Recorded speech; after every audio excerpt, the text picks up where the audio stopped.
This is IGN. Coming up, let's talk about 5 things revealed from Universal Pictures at CinemaCon 2026. Welcome to your IGN Daily Update. But first, a Street Fighter movie trailer was released as part of CinemaCon 2026, showing off new footage from the upcoming video game adaptation. The new trailer revolves around eternally popular Street Fighter characters Ken, played by Noah Centineo, and Ryu, played by Andrew Koji, who reconnect years after a falling out. Ryu has dropped off the radar in the ensuing years, growing long hair and a beard. Chun-Li, played by Kalina Liang, is rounding up fighters for the World Warrior Tournament. She tells Ken, who had his own MTV show, that he's become a sideshow. In a lot of ways, Ken's arc seems similar to Johnny Cage's in the upcoming Mortal Kombat 2 movie. The trailer goes on to tease various over-the-top fights packed with familiar special moves, and we see pretty much all the characters, including a brief look at Jason Momoa's Blanca. The trailer starts with Ambitions as a Raida by Tupac, then uses 4 Non Blondes' What's Up for the remainder. A drunk Ken even sings it at karaoke at one point. Ryu unleashes a fireball right at the end. And Netflix and Sony Pictures have announced Charlie vs. the Chocolate Factory, a new take on the classic children's story set to release in 2027.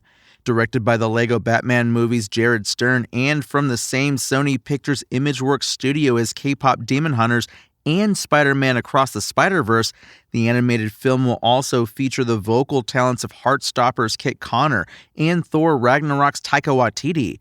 Actor and director Waititi will lend his voice to Willy Wonka, the legendary chocolatier previously portrayed on screen by Gene Wilder, Johnny Depp, and most recently Timothée Chalamet. Connor, meanwhile, will play new character Charlie Pally, who sounds decidedly different from the classic story's Charlie Bucket. Charlie vs. the Chocolate Factory tells a new story, set years after Wonka's infamous Golden Ticket contest. Indeed, Wonka has just returned to his factory following a stint behind bars for turning a child into a blueberry, as seen in the original Charlie and the Chocolate Factory book and film. Artwork shown Thursday reveals a modern London skyline dominated by the colorful Wonka Chocolate Factory, its building towering over nearby terraced houses. Enormous purple glass windows and a bright pink Wonka logo can be seen, while tall chimneys puff out a rainbow of colored smoke. In the foreground, a bored-looking teen with blonde hair looks on, dressed in a hoodie and jeans and holding a lollipop. Universal Pictures and Focus Features took the stage at CinemaCon, giving us new looks at major upcoming films. The presentation wasn't live-streamed, but we've got full coverage from inside the room. Here were 5 big announcements revealed during the presentation. First up, we learned that the Snoop Dogg biopic still doesn't have a title. Universal's untitled Snoop Dogg biopic was the first film featured at the presentation, with Snoop himself showing up to perform Drop It Like It's Hot. The film stars Jonathan Davis as Snoop, who also joined as inspiration on stage, and is directed by Craig Brewer. The film is also produced by Brian Grazer and Imagine Entertainment of 8 Mile fame. The rapper also revealed that he has a bungalow on the Universal lot next to Spielberg, and joked that the fire department has been called twice due to all the smoke in the area. Christopher Nolan's hotly anticipated adaptation of The Odyssey was up next, opening with a sizzle reel of Nolan's previous films before Nolan appeared on stage. Nolan remarked that The Odyssey is a story that's fascinated generation after generation of listeners and readers for the last 3,000 years. The director has wanted to film an epic movie in IMAX format since he was 16. He even approached IMAX with a request to create new cameras that could both capture the scope of the action and record dialogue. Nolan also noted that The Odyssey is a story about family and homecoming above all. He praised the film's cast and crew, calling Matt Damon, Anne Hathaway, and Tom Holland the central trio that anchors the film.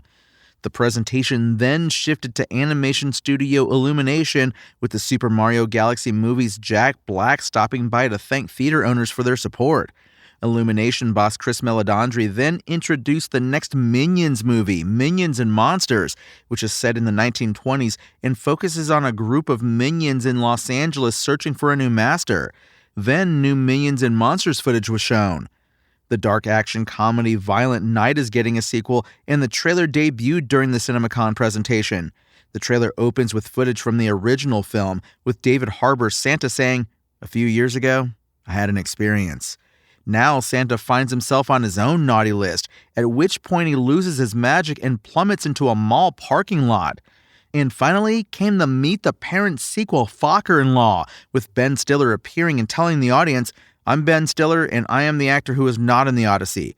Stiller joked that it was always his ambition to turn Meet the Parents into a franchise with 15-year breaks between sequels. Co-star Robert De Niro then walked on stage to big applause, after which he and Stiller bantered for a bit. Stiller also joked, "We'll see you in 15 years for the next one, Project Hail Focker." The new film brings the series full circle, as Stiller is now the parent whose child brings home their significant other hoping to impress the parents. The Focker-in-Law trailer debuted during the panel. That's your IGN Daily Update. My name is Tony Jackson, and if you want more news on your favorite games and entertainment topics, make sure to visit us at IGN.com. You can also download our free app on your phone or console and subscribe to our weekly podcasts through the podcast service of your choice.